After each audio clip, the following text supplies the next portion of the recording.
Good, good. So yeah, we just didn't record some interesting things. That's why I always I almost always start recording right away Yeah, it's because probably better to do it that way. I was gonna, well, we're already recording, but what I actually, the thing that I wanted to talk about off camera, we could talk about on camera and then just edit it or something, was mostly like, I think that we should start to be more deliberate about some things, like in terms of, because I see that there's so much crossover between the bridges of meaning thing and then the symbolic world thing, and and I think that because of that, it would be a good idea to be a little more deliberate about kind of ways of collaborating and ways of working together and building on what each other and what we're doing, so that we're actually building something for that'll last or that will produce fruit, let's say. So yeah. I think that that's something that I'm looking forward to next year, as when I get settled into my house, then hopefully things are going to calm down and I'll have more time and energy to get involved um, in that kind of stuff. Like, I've visited your bridges of meaning thing a few times, and I kind of dropped in. I don't even know how Discord works, so I always, like, I drop in on conversations and people, and then I don't even have my mic on or something. Yeah. Anyway, so we'll figure it out. No, I think that would be a good idea. I don't know exactly how. The Bridges of Meaning thing, so it was members of my local meetup that started that, and it has continued to evolve, and it continues to evolve. It's, one of the things that I struggle with is how we can use these platforms for good, but not be overly innocent or naive about the distortions that they bring Yeah, into patterns of relationships. yeah. And before we started recording, we were talking about, you know, I'm glad I'm doing this in my 50s, because if I had done something like this in my 20s and 30s, I'm really concerned about how this would have formed me, Mm, because the relational dynamics that, it's immensely flattering to have the kind of influence that one has, where people are listening to me for, I mean, the people who listen to my YouTube channel hear me far more than the people in my local congregation. And they lack a bunch of the collateral information that is normal in face-to-face relationships. And I think what that means is that there's distortion in sort of the relational, I don't even have the words for it. yeah. The No, there is, because like we talked about, I guess we're going to go back up. There is an aspect of the screen that creates a weird celebrity thing. And I think it has to do with the fact that you're watching someone who doesn't see you, and also the fact, I've talked about this, just the fact that you're looking at a person that's emanating light. I think something as simple as that, where you're standing, you have a frame, like it's like a speaking icon. You have this frame and you're looking at it and it's talking to you and it's emanating light, and it doesn't see you.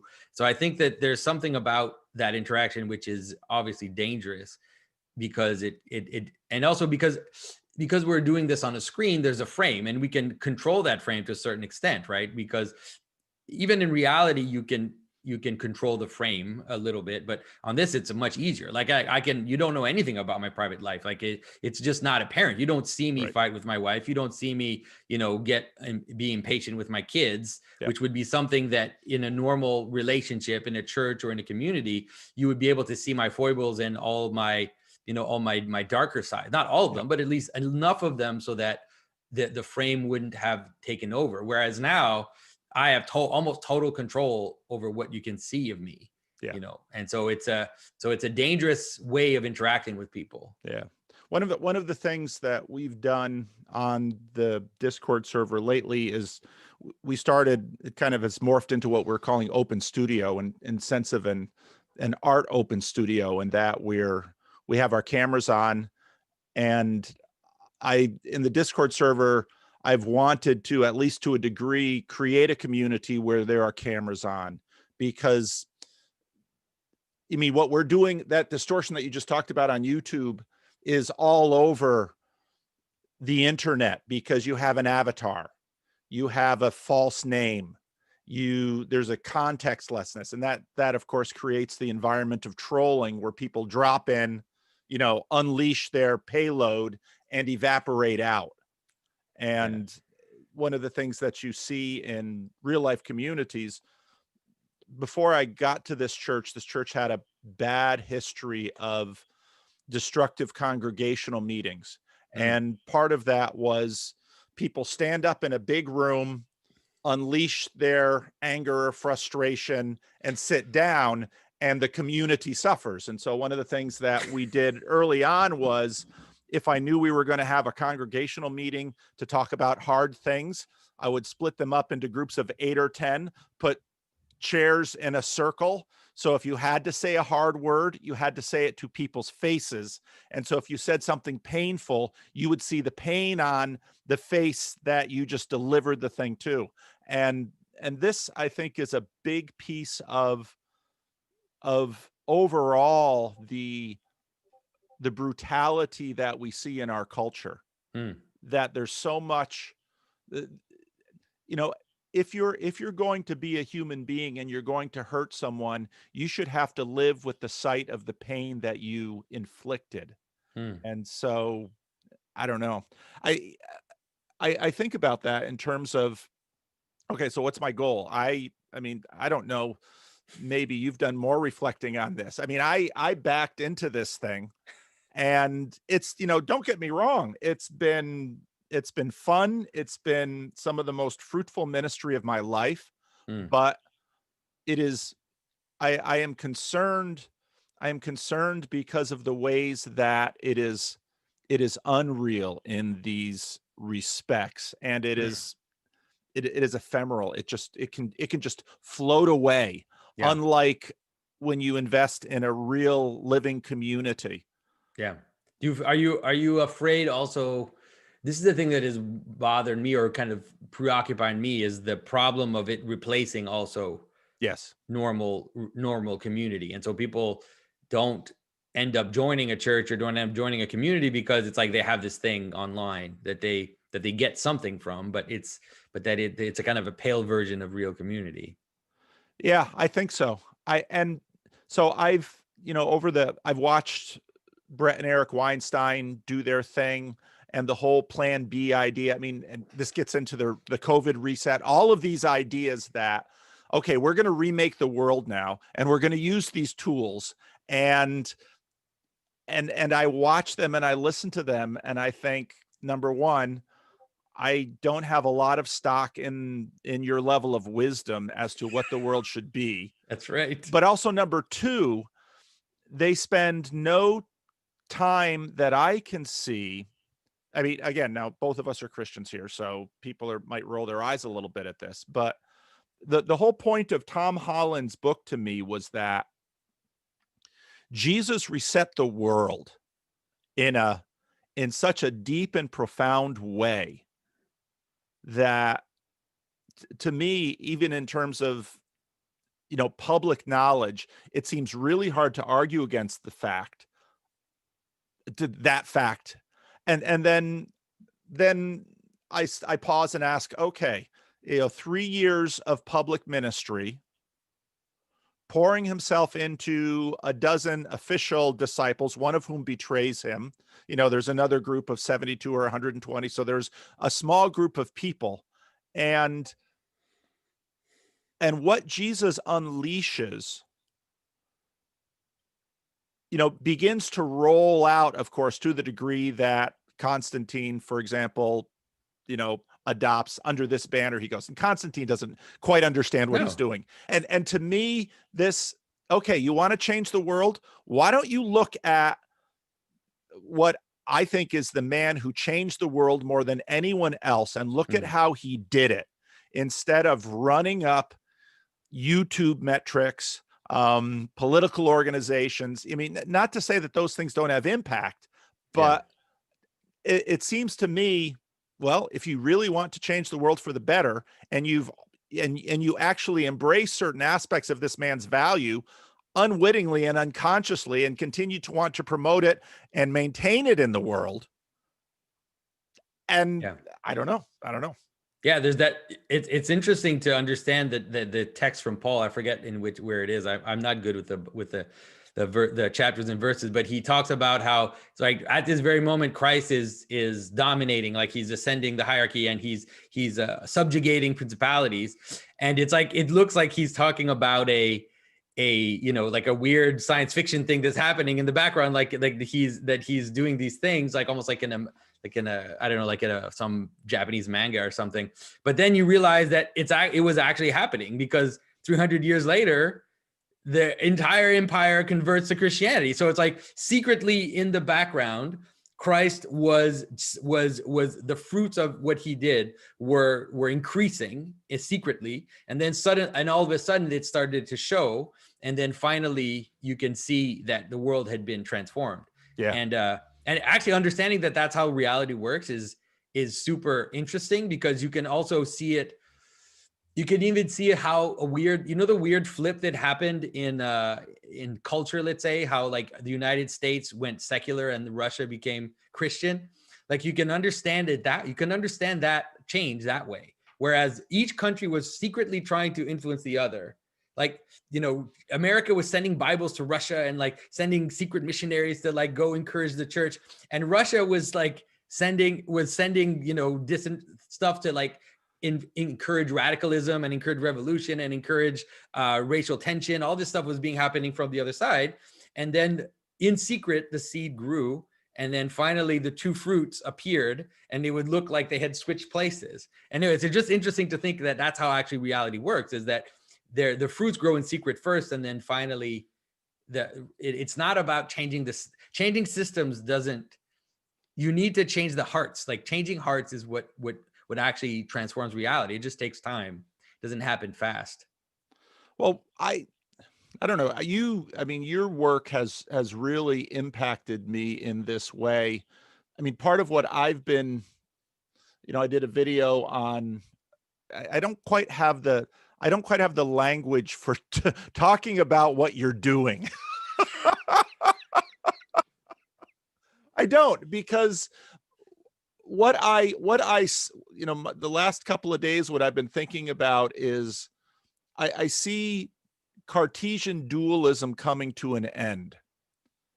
And I think back on some of the previous conversations that we've had, and I think that's sort of the way your work has been colonizing me.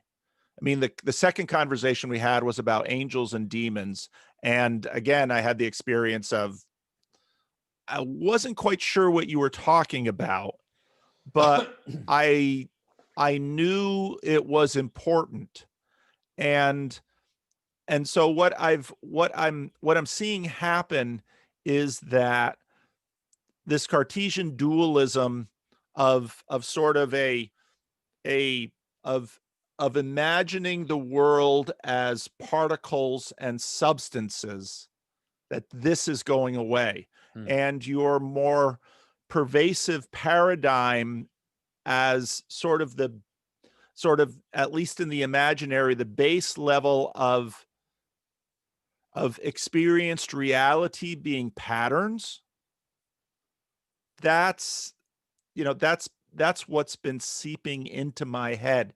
And so your conversation with Adam and Rationality Rules, I mean, those to me sort of elicited the most dramatic contrasts, because it exposed the fact that they, in a sense, were building the world from the ground up on matter, and you were asserting that matter doesn't determine anything. Matter is always colonized by something. Yeah. It's always formed by light. It's always formed by logos. It has to, because or else it's just a sea of potentiality. And it's really like a technical thing. It's like, because underneath the world, even in scientific terms, is whatever they call it, quantum field or whatever. It's possible positions of subatomic particles. Like that's what's underneath everything. And so it's not even determined. It's like it's a mush, right? It's like a mush of indeterminacy. And so, and then stacked up on that, you have these identities. But these identities stack up in terms of meaning. They don't stack up. That's how they stack up. They meaning is that which forms the world. And I think the greatest thing that's happening right now, and that's really the most exciting thing, is I think we're in a place where people can understand that. But it's hard. And like you said, it's hard because you can see in those two conversations I had, especially the one with rationality rules, I think it's like they don't see it at all. It's like it's a blind spot. And so you try to point it out and they're like, they don't know what you're talking about. It almost kind of just floats over. And then they want to come back to the things that interest them. But then when you assert this type of reality, it just kind of, it's weird. It kind of just floats by. And you see that. And I think this is the thing that I saw even with someone like Brett Weinstein or other characters in these types of discussions, is that if you try to point out how reality works, I don't know. It's hard to understand why people can't. I don't understand anymore why people can't see it, because I've been seeing the world this way for 20 years. But I encounter people who tell me, like you said before, I didn't know what you were talking about. And then one day, slowly it started to click. And then I started to see, oh, this is what he's talking. This is what he's talking about. Right. So I think that if there's one thing that I'm doing, I hope that that's it. Like I hope it's to help people understand the inevitability of meaning and the inevitability of, and that this is what Scripture is talking about. Like the description in Genesis is a description of an ontological hierarchy, right? It's more that than anything else. It's a description of how there are analogies of above, of light, meaning, breath, all of these things that are talked about in the first chapter. And then there are analogies of below, darkness, unformedness, chaos, emptiness, water, like all these images. And it's just like a mass of putting all these analogies together to try to help you understand how the world exists and still exists now. The world exists the same way that it's described in the first chapter of Genesis. The manifestation happens in the same way as what's described in that book. It's still light, meaning, logos that comes from above, and that which calls forth from the earth forms. And also there's even in creation story, there's a kind of freedom there, because God says, let the earth produce. And so it's like God is giving a main category. It's like let the earth produce plants that produce seed of their own kind. And so God is giving the meaning, and he's using the seed thing. It's like let produce plants that have the same identity, a continuous identity, and will continue on with that identity. And then after that, there's all this variety which kind of comes up, and that variety, it's almost like God didn't have to say all the different names of all the different plants. He just there's the main category which comes down, and then there's this filling up. I use the example, I forget which part of, I think I did use that example in the rationality rules discussion, or maybe it's not the one that was recorded, where I say, God says, let there be cars, and then Audi and all the companies start producing all these different varieties of cars. You don't need to, from above, like you can have like larger categories, right? And then they kind of scale down and start to disseminate into the world. So it's like, that's how reality works. Like even now, the world's still being created that way. Well, yeah. And you can see that in markets that, once, let's say the computer manifest, there was Compaq and IBM and HP and, hundreds of little places where computers were manifesting all over the place, and let there be computers. And suddenly there were computers all over the place. Yeah. And then there's this, like, I forget which term John uses, but John has all these great terms to talk about this system of how there's like an exchange between the identity and the multiplicity. And there's this kind of breathing in and breathing out, where where there's a pushing and pulling, and then that's how and so it's not a static reality. It's a dynamic relationship between identities and their potential. And so it's like it just moves back and forth, and it ends up being like the breathing in and breathing out of reality. So and so I think that's like, if I can help people understand that, and also understand that if someone asks me something like, do you believe that the Genesis creation account happened? It's like, not only do I believe it happened, I believe it's happening now. It's always happening. It's the most happening. It's the best description of reality that has ever been written down. So it's like, not only do I not want to discount it, it's like I base my entire world on it. Everything that I think is based on that account. And I feel no qualms or shame about saying that. And I don't feel like it's a stretch of my imagination. I don't have to push my imagination anywhere.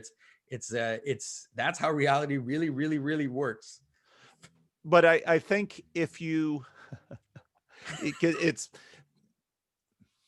I really liked your conversation with Guy, and I know, you might have felt, oh, this is too much talking about me, but I think it's really, in a sense, people have to sort of walk with you through your story to get to where you are now. Because if you look in a tribal frame, from what you just said of Genesis, a whole group of people in Christianity, in certain segments of Christianity, would say, oh, I'm so glad to hear Jonathan say that. But they still have absolutely no idea what you're talking about.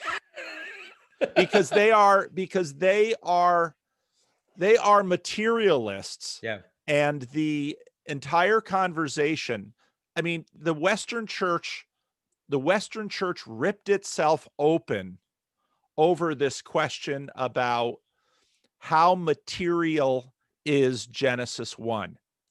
And so John Walton, who taught Old Testament at Wheaton College and has written some books, The Lost World of Genesis 1, this Lost World series, even when he in the evangelical space starts talking about the fact that this really isn't about materiality, that, certain parts of the evangelical world hear that and get nervous. But then the other side of it, so you have the fundamentalist modernists, the other side of it sort of cheer, but for the wrong reasons. Exactly. No, you're right. I totally agree. Yeah. And so I think it's important. I think what you're doing is vitally important, because you can't take this thing on directly. One of the most interesting moments of the Gospels that always shocks me is, so Jesus is heading down to Jerusalem with his disciples, and he says, okay, this is what's going to happen. We're going to go down to Jerusalem. First, they're really nervous about going down to Jerusalem for real reasons. And we're going to go down to Jerusalem. I'm going to be turned over into the hands of Gentiles. I'm going to be crucified, and 3 days later, I'll rise again. They didn't seem to hear anything about the rising again. It did not register. And the only thing they heard was the political layer of this, that the Gentiles are going to have me in their hands, and they're going to have their way with me. And of course, Peter stands up and says, I'll never let this happen. And get behind me, Satan. And I think that's an instructive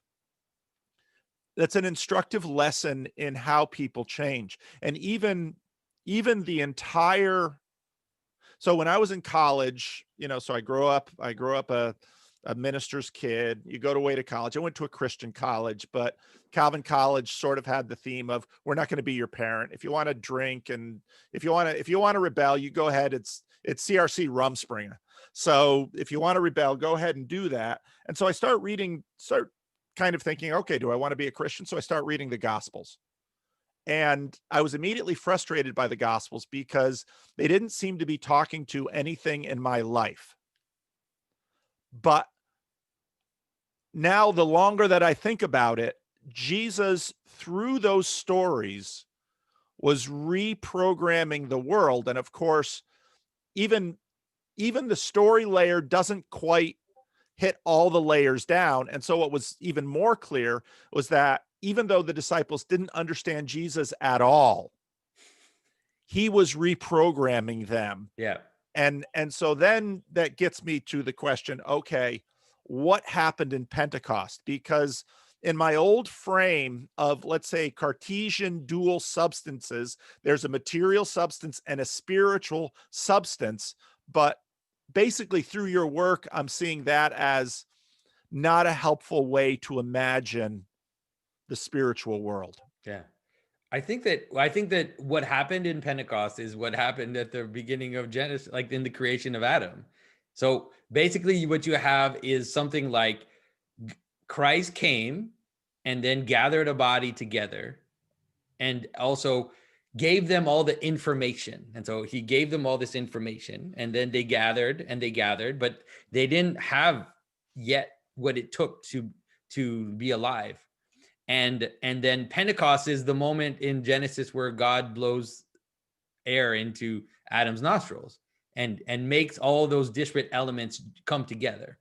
And so you can understand it as a, in my discussion with Guy Sengstock, I talk a little bit about my experience of that, where it's like I grew up in a more kind of evangelical background where we had all the Bible stories, but I never felt, like you said, that there was any, like it was almost like arbitrary. It was like, here's this story, which is true, but it has an arbitrariness to it. And so there are all these stories from and they really tried hard to find morality tales in these Old Testament stories, because they're really hard to, if you see them that way, man, you're going to struggle, because a lot of those Old Testament stories have very little morality tale to them. But so all these stories are there. And then when something happens at some point where it's like the curtain opens up, and then all of this information, all of this conglomeration of things joins together and becomes a body. So I think that that's what happened at Pentecost. It's like they received the Holy Spirit. The breath of God blew down, and they became an actual body, which and that included several things. It included that they cohered together. It included that they stopped being afraid, right? Because they had confidence, they trusted in why they were together. And so all the elements of what makes something one kind of came down upon them. And so, so Peter stood up in a kind of leadership position, and then because they had this kind of coherence, they also, Pentecost, the thing about Pentecost is that it's both a coherence and a kind of wild multiplicity. It like fills up everything, because it both has them coming together, understanding what this was all about from the beginning, cohering as a group, but then having the capacity to reach the end of the world, like going and speaking in a way that can be understood by anybody who is there to understand, right? Tongue of fire, right? The idea that they can speak into multiplicity. And so it really is like this cosmic event where, like you said, it's the reprogramming that Christ was doing started to bear fruit in this body that he had accumulated. And then it started to grow, and it started to lay itself out, in time. And the way it laid itself out was people imitating Christ and understanding that the martyrs are the seeds of the church.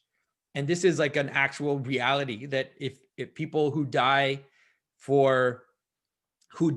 like people who would end up dying for Christ, would create little seeds that would go in, and then bodies would accumulate around those seeds. And then the church just started to grow and to transform reality, both in terms of ideas, but even physically, like geographically, the geography of the world changed as the Christianization happened. Like cities started to manifest around martyrdom sites, and all of the whole political sphere started to be transformed as these new sacred spaces were being installed, and then Constantinople was the biggest deal of that, where, people always say Rome fell. It's like Rome fell because Constantinople rose in glory too. It's not just that Rome fell, is that this new city, this Christian city which never had a pagan temple, became the new center of the world. So I think that's it. Like Pentecost is such a wonderful image of how reality works. It just shows you it's a real instantiation of a new creation. You could say it that way. Well, that leads so many interesting places, because I mean, this continues to happen in Christianity, in that, I mean, the center of mass, people do these weird mass about the center of mass of Christianity, and unlike Islam and a number of other major world religions, that they basically continue to have sort of where their center is where their center always has been. Christianity, it just moves around the globe. And I mean, in Africa and in Asia and in Latin America, although Latin America is a very interesting story because of the Roman Catholic and then the evangelicals. But so having said that, to come back to what we mentioned first, what is happening right now through the symbolic world and through Bridges of Meaning Discord and through YouTube? I think I you know, I don't know. Did you think your channel would get this large? I don't think that way. Like, I just don't, I don't plan that way. My whole life is never in that sense. I just kind of do the things that are there and try to do them fully. And that's usually the way that I approach things. So to me, what I see, let's say, what I hope, I can tell you what I hope out of this is,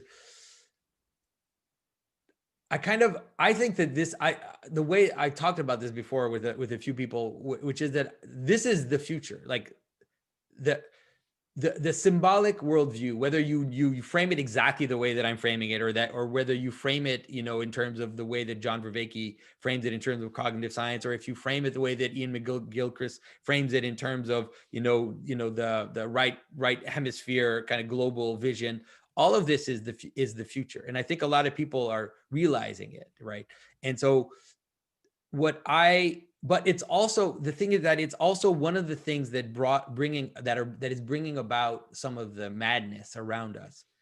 The fact that symbolism is coming back into the world and manifesting strongly is one of the things that is also causing the craziness of the frame shift in media, for example. And so one of the things that people are understanding is how framing information is more important than information. And everybody now is seeing that, right? Because of the way that, even just the way your election happened was crazy. Like the things that they decided to report on and the things that didn't decide to report on, and the way that they frame the what's happening is more important than any information that's there. So everybody's seeing that, and some people are taking advantage of it, and then creating very weird ideological cliques and creating weird new social rituals. And even a lot of the COVID stuff has a weird religious tone to it, in terms of also the BLM protests, and all of that had a lot of religious overtones to it. So this is it. Like, you're not going to stop this. And although the new atheists can whine all they want, they're not going to stop it. Religion's coming back. It's coming back. And now the question is, how is it going to come back? You can't stop it. And so what I hope is that in speaking into this kind of frenetic transformation that's going on, that we can help create stable places, or stable people that have enough vision and enough centeredness that they can act as seeds in their own communities, that they can go back into their church and help their church prevent from going crazy, because it's going to get worse. It's going to just keep getting worse. And so be part of the people that are helping their churches to not go crazy, that they can go back, and it doesn't necessarily have to be a church, but in their communities, helping them prevent the madness that's going on by having a balanced vision of this heaven and earth, hierarchy in all its aspects, both the negative and positive, understanding, the role of the margin, understanding the role of the center, and then seeing all of this as a necessary part of the cosmos. And so that's what I hope.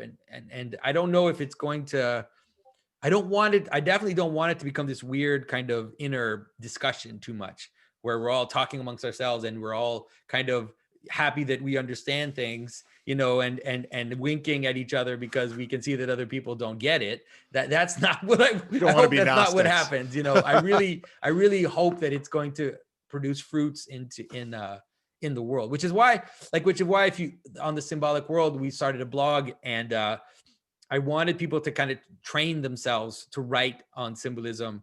And I'm going to start to probably appear on some of the YouTube channels of the different people on the Symbolic World Facebook group, just to kind of help people train them to get a little army of symbolic thinkers that can then go into their own domains and start to have fruit.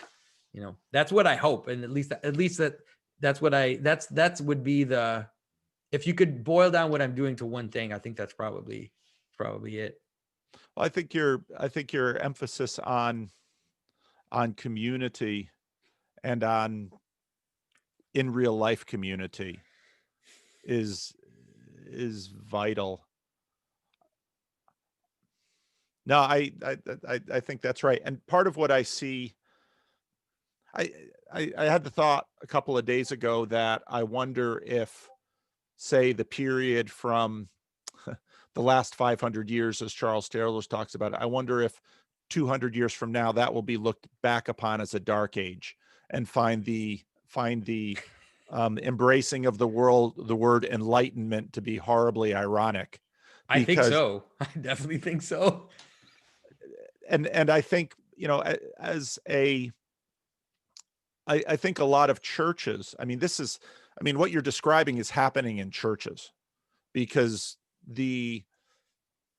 my own little church, this certain way of doing church is dying. That has been the dominant paradigm in Protestantism, at least. The Catholics have always kind of gone through their own transformations. And of course, the Orthodox are coming online in North America I think in a growing way. But how this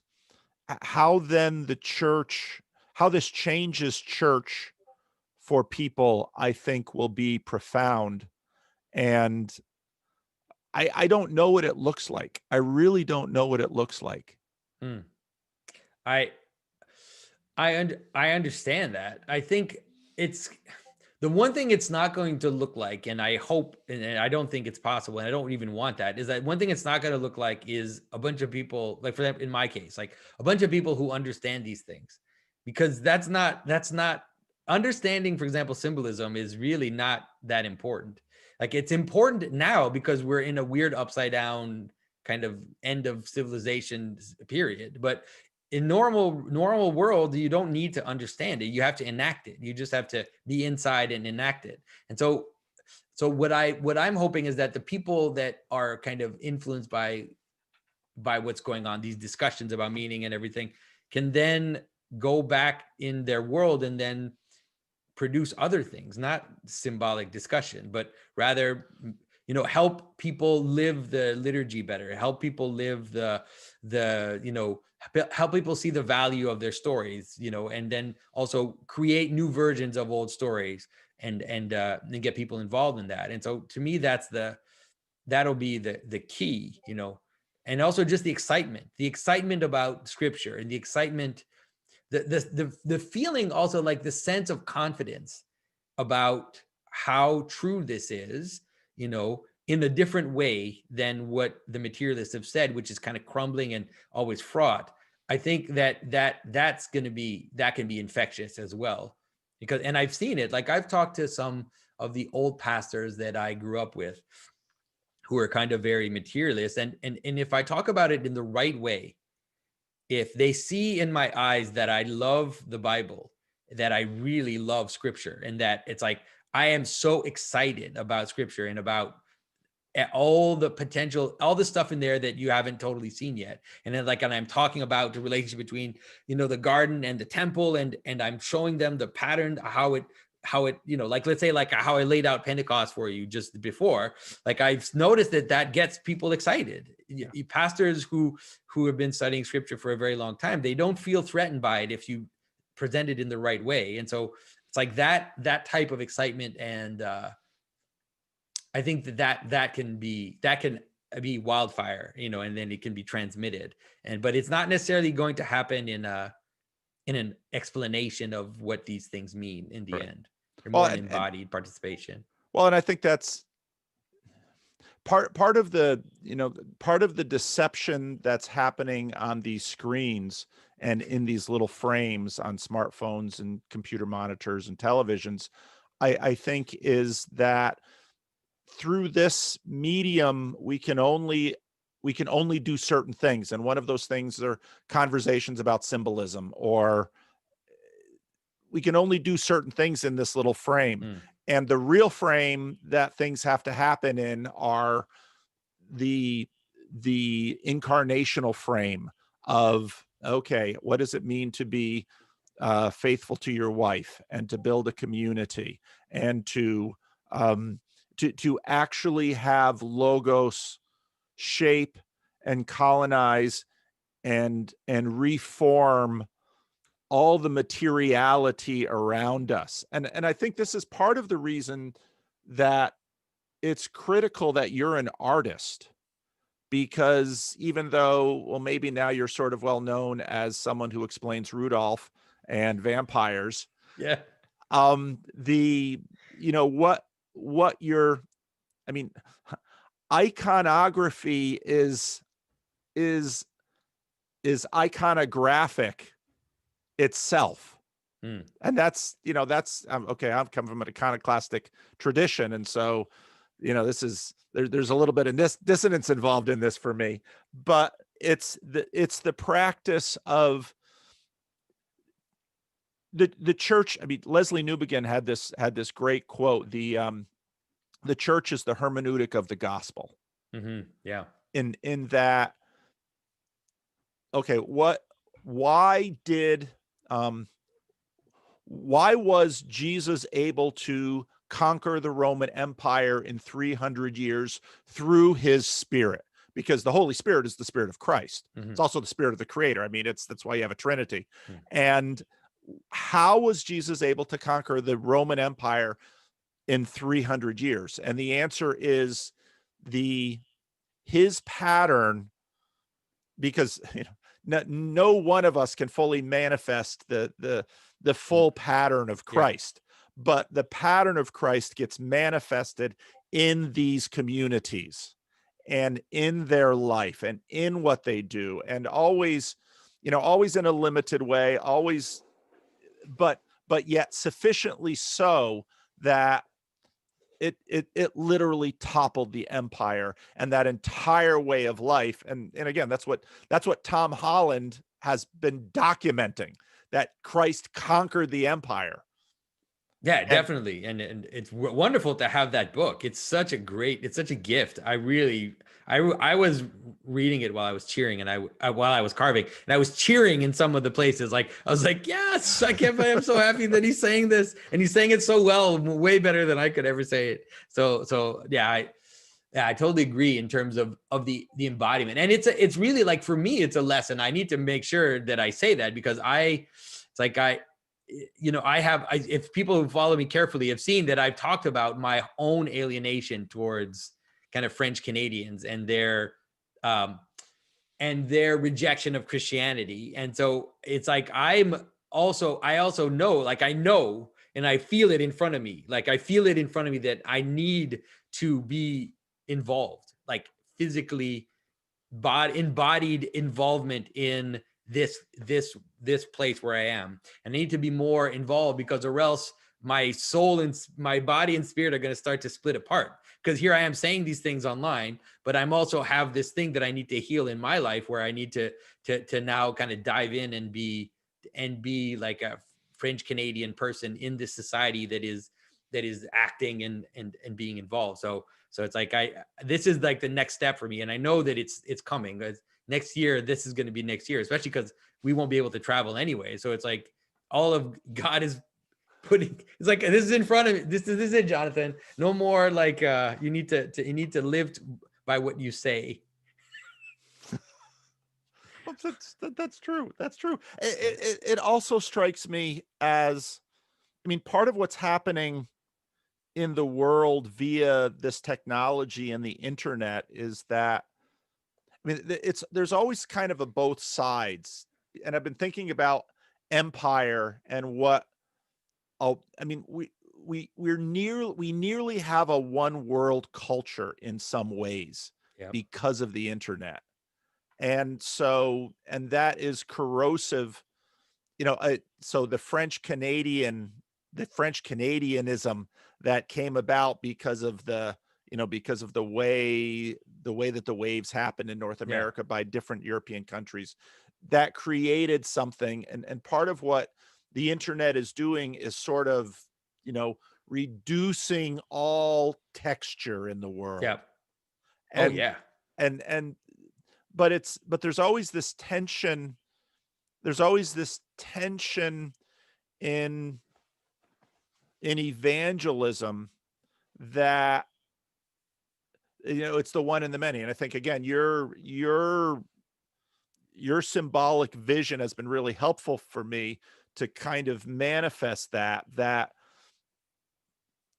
there was always something at the heart of Protestantism, which was which was an unhelpful uniformity, that by virtue of the let the earth bring forth, let the seas bring forth, there's a healthy diversity and a multiplicity in that, Hmm. that that God affords and that Christ affords, but that a certain Protestant vision of the world tends to Yeah, but I think it's use. more. I think it's a Western thing because it happened. It happened also. It wasn't just Protestantism. Like if you look at the way that the Latin Church enforced itself on England, for example, and how Latin was enforced in the Celtic lands, you can see that there's a strange thing that happened in the West that even in Catholicism, and then in the Counter Reformation, the Council of Trent was like this massive uniformization of the liturgy, uniformization of the of Latin, kind of just going all the way into to anywhere that Catholicism was. So there's something about the West which has this desire to create uniform systems, and then which obviously then goes into everything else, like in terms of how we view government, and how you can look at the way that the different revolutions happened, and how there was this desire to kind of make education uniform, make language. Everybody's before Napoleon, no one spoke French in France. Like this French idea came from Napoleon, just enforced one version of French on the entire country. But before that, it was all local dialects and local languages. So there's something about Western culture which does that. And I don't know, like people will trace it to whatever they want to, but it's not. I don't think it's necessarily a Protestant thing. In the Orthodox tradition, it's like a weird tension, right? It has its positive and its negatives. Like it has a positive because they tend to translate, like they'll translate right away. When they converted the Russians, they translated everything they actually created the Slavonic language, and then they translated everything into Slavonic. They created a written version of the language that was spoken there. And so then they developed their own thing, I guess. And that kind of happened all over the place.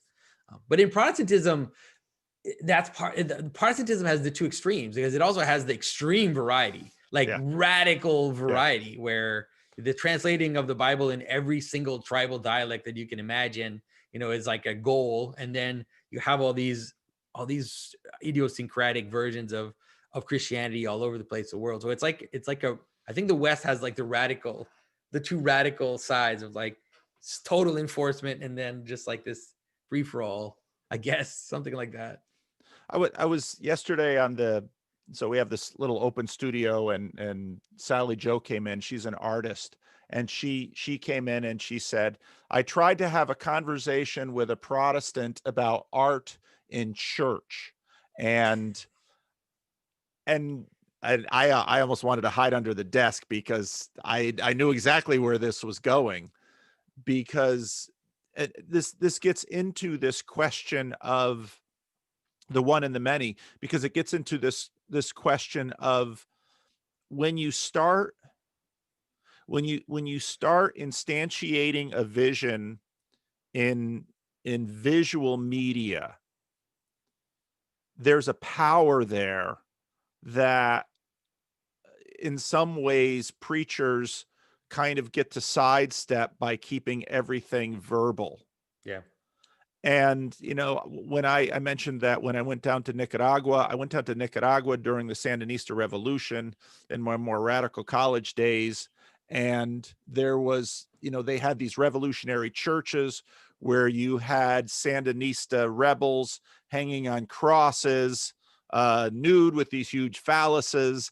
And I mean, it's, I'd really, you know, and when Sally Joe was talking to me about, okay, so, you know, if you had, okay, so how do you represent, now we're in the season of Advent now, heading towards Christmas. How do you represent the story of Mary and Joseph visually? And, you know, and to That's me, a big deal. Like even in the Orthodox tradition, like that's a big deal. well, that's why Like I we told her, don't I said, have, you got to talk to Peugeot because, you know, immediately when you raise this, it is a huge deal. And when I look at your story, yeah.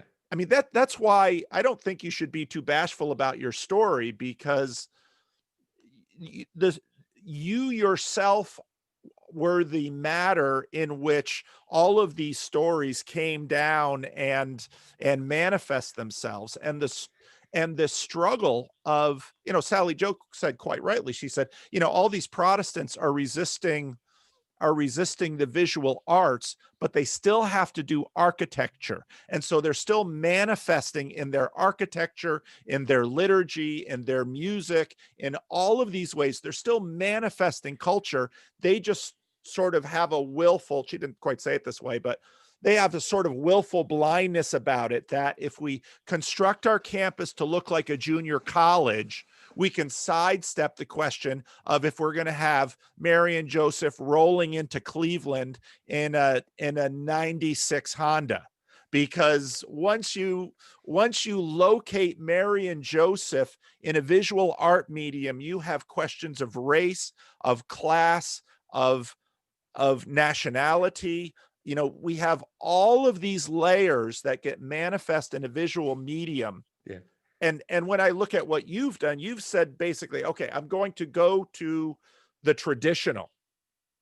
And you know, when I remember your story, that's a big deal for you, because what was happening in other ways is that people were, you know, okay, we're going to put Sandinista rebels up on a cross.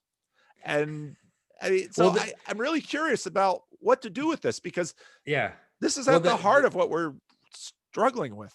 you have to, so you have to kind of see it as, if you see the tradition as this kind of organic living thing, that almost like you can almost use weird evolutionary terms like to talk about it, where it's like there are propositions, and there are propositions, and then some are kept and some are discarded. So there's a system of weeding in, weeding out that happens. And then sometimes someone proposes something which is a little too radical, and then maybe like a church council or a local council has to kind of smack it down, right? And then someone produces something which is actually extremely powerful, and then maybe the authorities will nudge people in that direction and will say, like, there's for example, like the Russian church one time said you should make images like now is his name is not going to come to me. Like Rublev, you should make images like Rublev. And so they actually named an artist and said, you should make images that copy his style. And so what happens is, because it's like a theological process, then what ends up being kept ends up being extremely theological, because there's like this organic process of weeding in and weeding out, you know. And so then when you want to propose something different, you always have to look and try to understand, why is it this way? Why do we show things this way rather than another way? Because it's like the whole idea of like not removing fences. Like, even if you don't understand why it's that way, you should probably respect it, because a lot of energy and a lot of energy went into it by a lot of people. It's not just someone probably did come up with it, but then the fact that it was preserved and that it was slightly modified through time, then it ends up being. So I think that that's a good way to understand why traditional images have the power they do, and why they're really a good starting ground to understand how to represent things visually. And so, like, for example, in terms of Mary and Joseph, a good thing that you will notice if you look at Orthodox icons is that they'll never show Mary and Joseph like a couple.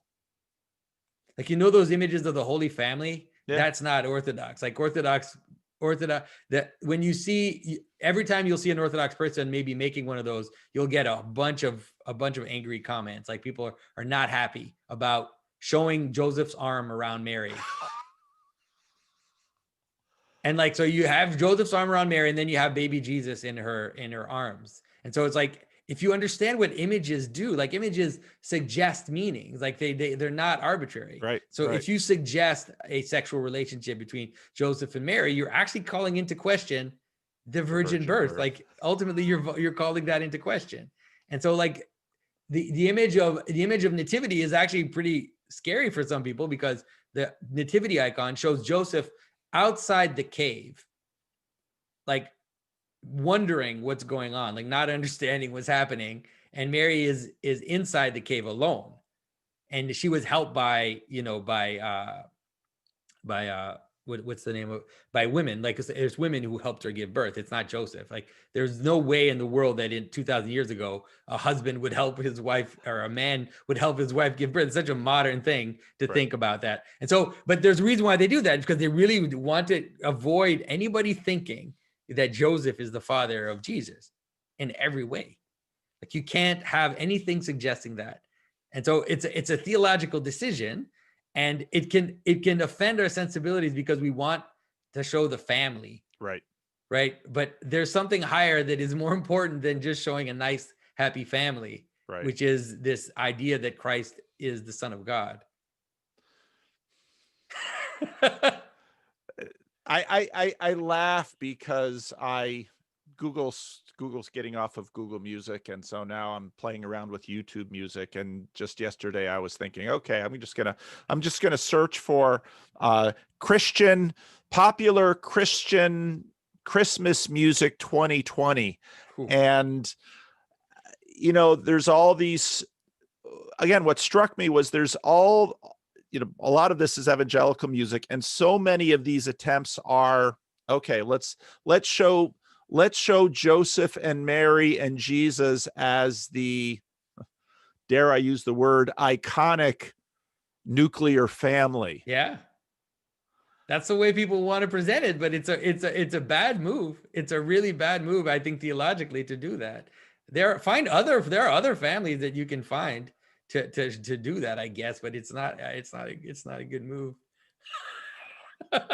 Sorry, Jonathan. No, you don't have to apologize. But to me, it's symbolism happens, and part of what I struggle with is, say, looking at Orthodox representations. I wonder, our first conversation, you asked me, how was your liturgy? And I told you it was a mess. And I still hold to my answer because it continues to be a mess. But part of why it continues to be a mess is that I have lived such a multicultural life. So on my father's side, my ancestors were Jews who probably left Spain, fled to the Netherlands, which was sort of a place of tolerance. One of the guys on our Discord server is was an ultra Orthodox Jew, and he did some genealogy. I shared some genealogy. He says, well, you've got a bunch of distant relatives who are prominent rabbis in Israel. And it's like, that's hilarious. And so then, a number of generations back, my great-great-great-grandfather start marrying Dutch girls, and my great-great-grandfather sends my great-grandfather to America, to Western Michigan, to assimilate with the Dutch. and my grandfather becomes a minister, and my father becomes a pastor in a Black community, and I work in the Dominican Republic and then come to this multi-everything community in Sacramento in a Dutch Calvinist religious tradition. The world is such a blender, and I think part of all of these strains do not disappear. Hmm. And so the question then becomes, how do all of these patterns find a degree of harmony in Christ that blesses the world? Hmm. And I see some of, I don't know, obviously, your life to the same resolution that I know mine, but young man raised in an evangelical context. Obviously, I mean, you spoke with Guy about your father and the ways that you've spoken about him before. A good man and a Christian man. You go on this your own journey of exploration and wind up, you spend some time in Congo. You wind up, now in Orthodoxy. But part of what when I talked to a guy in my channel, Burn Power, who is an American who grew up Jesus people in California, then moved to New York City so he could be in the music and art scene, and then moved to Alaska, and now is living in Tbilisi, Georgia. Whoa. And so I asked him about Orthodoxy there, and he talked about, because Georgia is one of the, a Yeah. deeply Orthodox country. Yeah. And so I talked to him about some of these issues, and Orthodoxy in America is going to be a different thing. And part of what happens in America is there's sort of a ghetto phase, and maybe the French Canadian is kind of a really large ghetto. My only experience there, I visited Montreal once when I was young, and we were at some sort of an amusement park, and I was in line for some rides, and some French speaking kids didn't treat me real well. So there's what's back in my layer. Yeah. But what I see happening in terms of these dual tensions of globalization, which sort of reduces individuality into this broad consumer culture, yet the contextual, the textuality of every different place and every different story, I'm deeply interested in what the Orthodox Church is going to look like in this context, because it will be very different from what you find in Tbilisi, Georgia. Yeah, for sure. I think that's inevitable.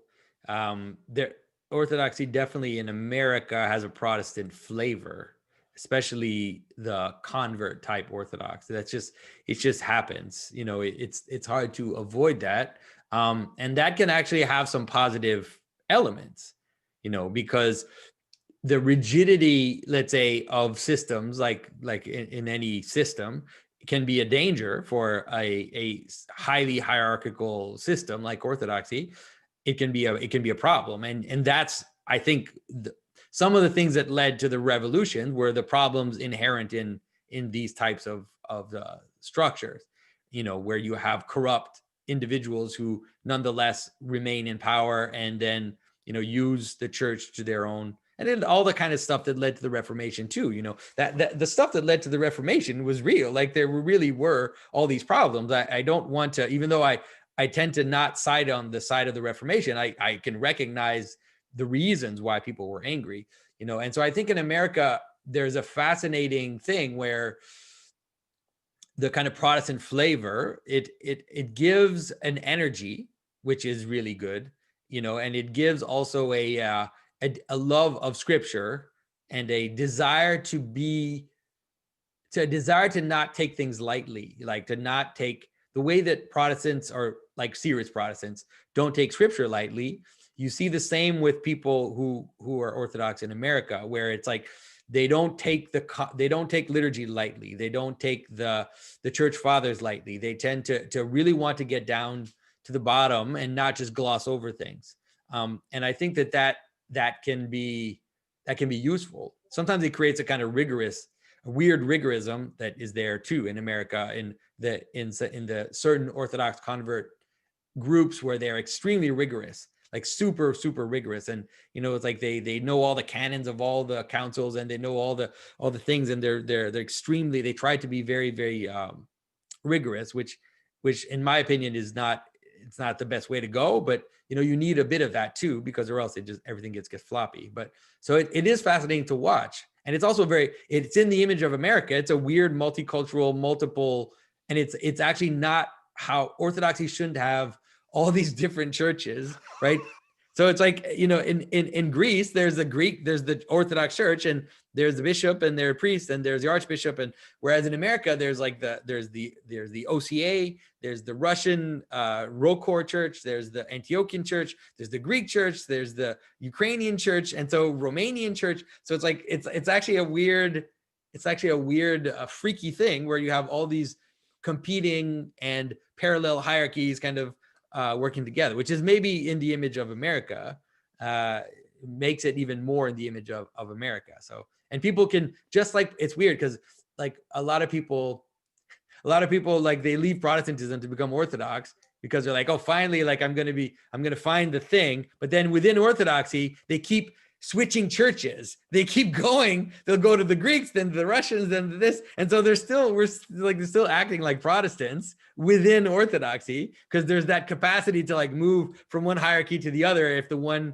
you're in doesn't suit you for some reason, right, or whatever. Right. It's almost we won't know we've done something until we actually exercise this consumerist spirit that leaves the consumer at the heart. That because that in many ways that's a deep problem in Protestant churches as well, which I've seen that grow in the Christian Reformed Church. 50, 75 years ago, you were a member of a church. Pastors kind of came and went, but the church was the community. They invested, they held, they cared, and pastors sort of were role players. Yeah. And in America, the celebrity pastor is the heart, and then the people act like consumers, which means that there's no actual community. Yeah, and there's also like the service church, where it's like I go to that church because it has a good youth group, it has a good this, it has, it's like you look at the menu that the church offers, and then you see, oh, well, the church has this, and so it's like I'll go there because it has this, it has the options that I like.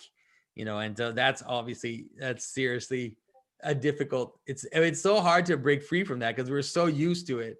It's almost so ingrained in us to see ourselves as consumers that it's hard. It's a manifestation of what's at the center, right? That's right. My it's our needs idolatry are at the center, and church and God and the world are, here to serve me.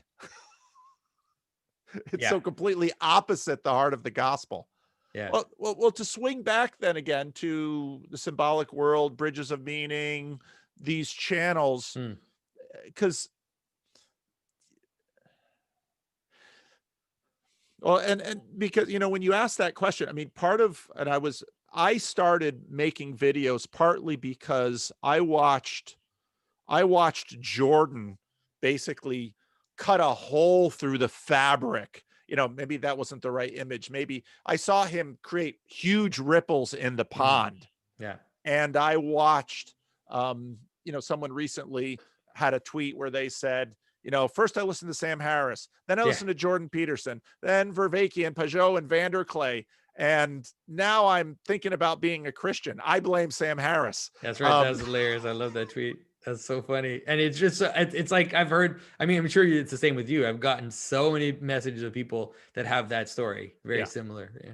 But then the question is, part of the reason I started making videos was, as a pastor, I knew that Jordan sort of moving through the zeitgeist as a televangelist, with his books and his videos, people, you know, disturbing people. They're having new insights, and then they start looking around for, you know, all very intuitively, where can I keep going? And I Mm, knew that when you do this to people, okay, let's use Jesus' parable. If you clean the house, if you don't fill it with something, mm. that vacuum, you know, will attract other things Oh into yeah. the house. And so part of why I got into this was I knew that a vacuum was being created, Mm. and you know, I didn't know to what degree I could help, but I wanted to at least give people something. Okay, you're interested in the Bible. Here's, you know, let's keep talking about this, because the Bible can go a lot of weird ways, as Protestants Yeah, generally and not show. just that, but it's like you can see it. Like you've seen the moments. You've seen the moments of like Douglas Murray saying this would be a good time to make up a new religion.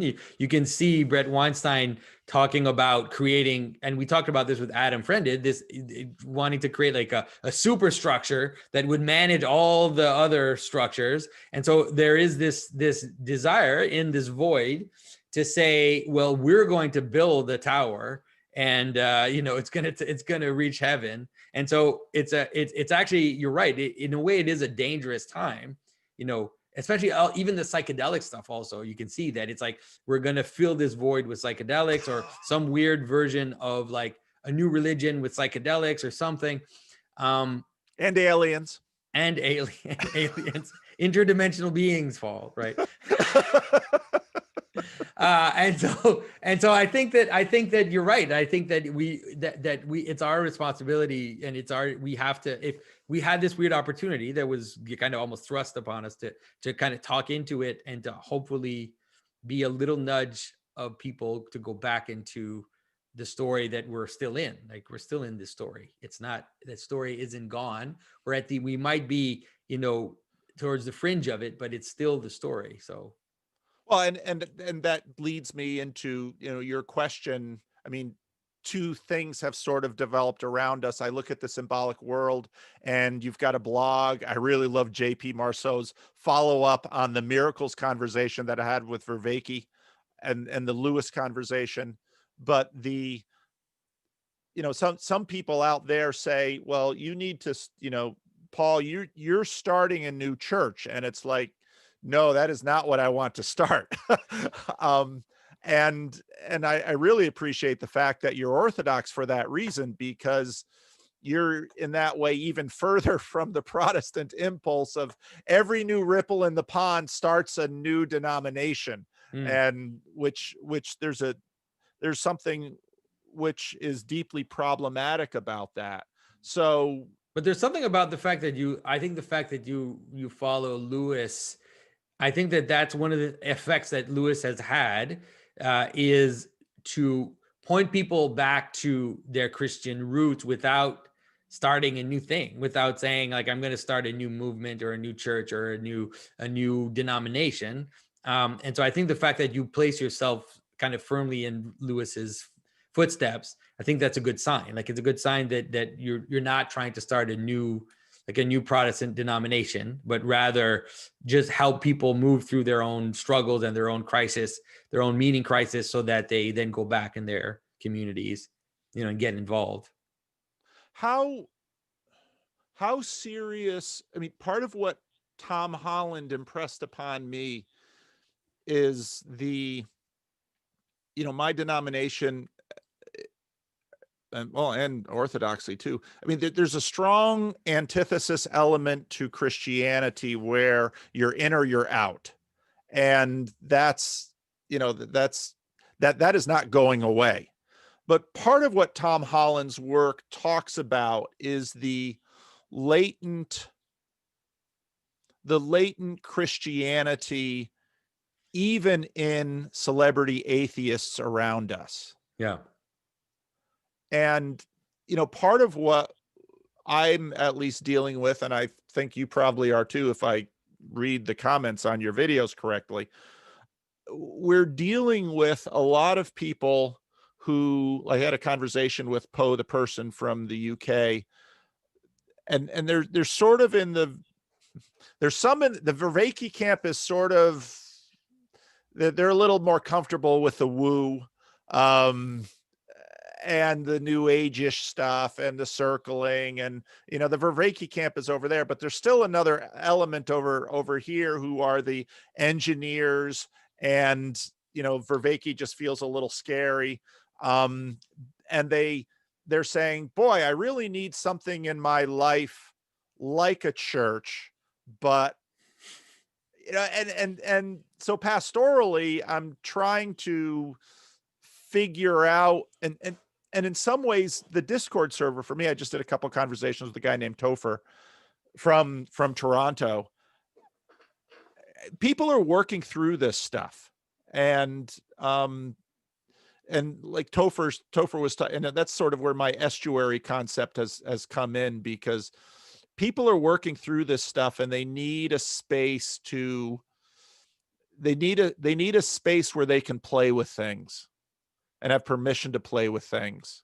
And that's always a dangerous space for people to be in, but it's usually a necessary space for people to grow. Mm-hmm. Yeah, and I think that that's it, and I think that that's the best that the online thing can offer us, and it's important to see that it's a place where it's a place where exploration and transformation can happen, because it is a safe, it's kind of this exploration, but a kind of safe exploration, because you're just sitting at home, right? You're on a screen and you're listening to things, you're watching things. And so I think that it's a great thing if you can offer that to people, and the opportunity to discuss in a safe, not safe in the kind of safe space idea, but in with people that they feel are at least asking similar questions.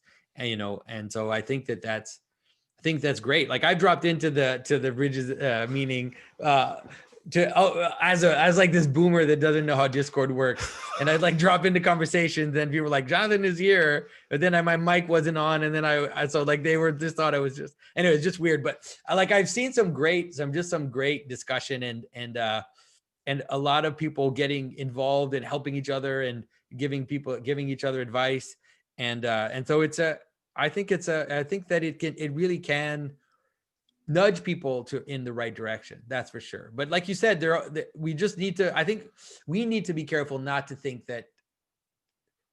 let it become like a new religion or a new, or a new centralized thing but that's, yeah, I think at least I trust you. Like, I don't think you're gonna, next time I talk to you, you're gonna be wearing a new funny hat with with some kind of liturgical clothing, and then you'll be Archbishop Paul of the Church of Bridges or something. It's not possible. I mean, who knows? But I don't see it. So I think you're fine. I think you shouldn't worry too much about that stuff. Well, what do you want to do with the symbolic world? I mean, this has, it's a blog, it's your videos. You've got a Facebook group where you have discussions. I mean, where do you want this thing to go? So to me, what I see this as a training ground. And so what I notice is I see people who watch my videos and are starting to think in terms of symbolic thinking. And so these people that are thinking that way, that have the capacity to do so, I see it that they need to kind of play with it and experiment and test it against other people. And so the Facebook group seems to be doing that, and it's doing it without me. Like, I don't even run that. It's being run by Jacob Russell and a few other people, and so I can see people propose symbolic ideas, and then you have people adding and testing and wondering about what they're saying. And so that's what I see. And the same with the blog is it's like a training ground for symbolic thinkers that I hope will then go back into their own communities and produce fruits and help others embody it, also create stories, a mix of understanding and production, like having artists create new things, and also being sensitive to the propaganda and culture, and how, they use they kind of distort symbolic language to influence society.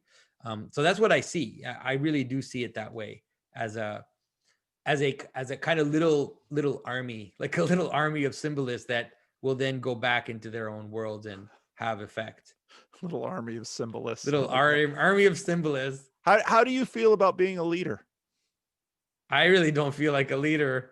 I wish I don't. I think that I've actually, and maybe to the dismay of some, I've actually kind of not been too involved on the on the on the Facebook group. Like I'll like things, you know, and I'll write a few comments, but I try not to be too involved just because I really don't want people to follow me because it's like it just doesn't make any sense. Like I'm online for goodness sake. Like you don't know me. If people don't know me, people can't see all my foibles and my problems and everything. So I really don't. I really don't see it that way. So hopefully I can point people back to their own authorities, like in the church, something like that. Yeah. Oh, good.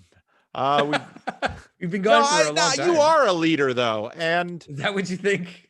no, you are. That's, but it's, this gets into my questions about this whole space. And about what YouTube is, and about what can be accomplished in a Facebook group or on a Discord server, and about this is two-dimensional. And if people, I keep trying to emphasize this with people, that nothing two-dimensional is real enough. And so you might participate on a Discord server and a Facebook group, and you might watch a YouTube channel, and you might grow from it. I certainly want that, but it does have to manifest in 3 dimensions, in time, in locality, and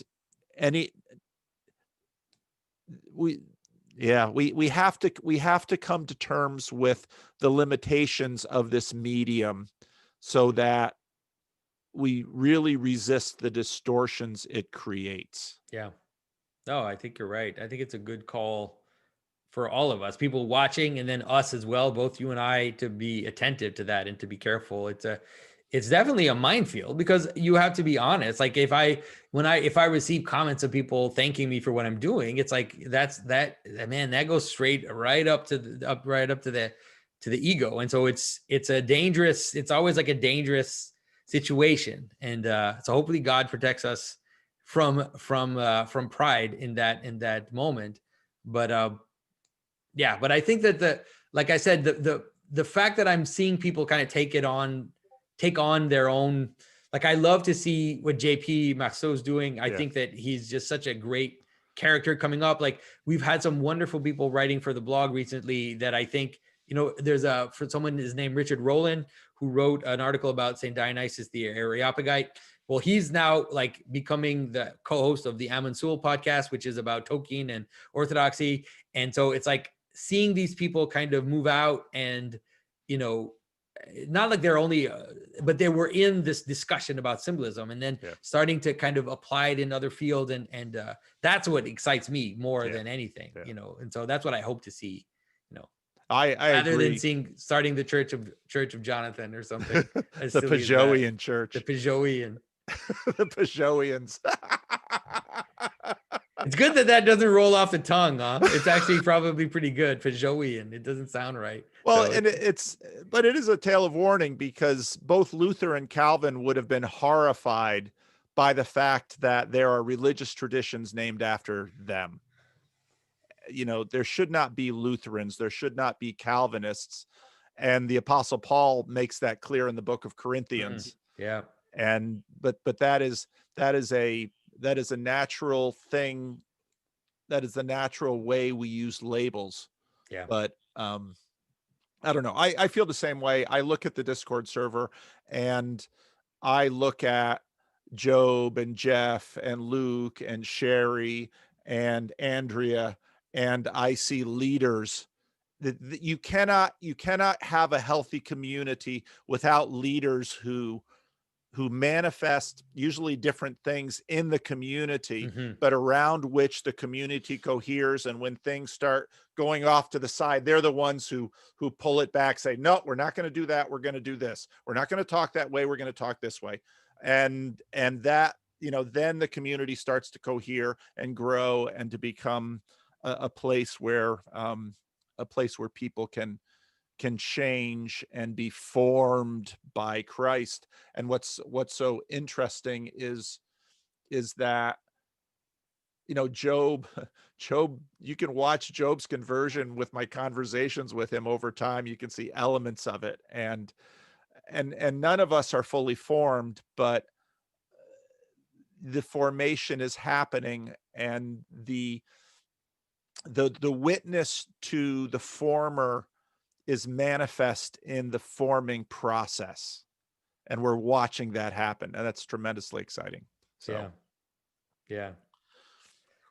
well, So I I'm think go ahead. it's a good note to end. And I really enjoy our conversations, and for sure I really feel like we're on similar paths, and we can learn from each other as well. I've been spending more time on your channel, especially in the past month or so, and so I think we need to continue our ongoing discussions. I agree. And again, it sounds terribly fanboyish, but I do think, well, let me say it this way. I've been watching this migration in my own denomination in church planters for a while, long before the Jordan Peterson thing, or long before I knew your name. And I'm seeing, so this isn't just idiosyncratic Jonathan Peugeot who somehow, caught a wave. This is a bigger movement by the Spirit in the world that we are, we are participating in. But your work has been tremendously helpful to me to sort of get beyond a dual substance model into a vision which is, I think, which is more unifying, and I think actually more biblical. So I keep doing what you're doing, because it's I think it's really important stuff. So Well, thanks for the encouragement, Paul. and enjoy. I hope your move to the old house goes well. Yeah, this is it. People, this Sunday I'm moving. I'm moving on Sunday into my house that was flooded a year and a half ago. And so we're really excited about that. And yeah, I'm that's pretty much all I can think about right now. It's very difficult to think about anything else. Well, and I hope COVID relents, and maybe September 2021, I can meet you in Thunder Bay. That'd be awesome. I would I'm love hoping that. that That'd be happens. great. So, Yeah. all right, Jonathan, it's Good great to to talk talk to to you. you. All Take right. care. Bye-bye. Bye.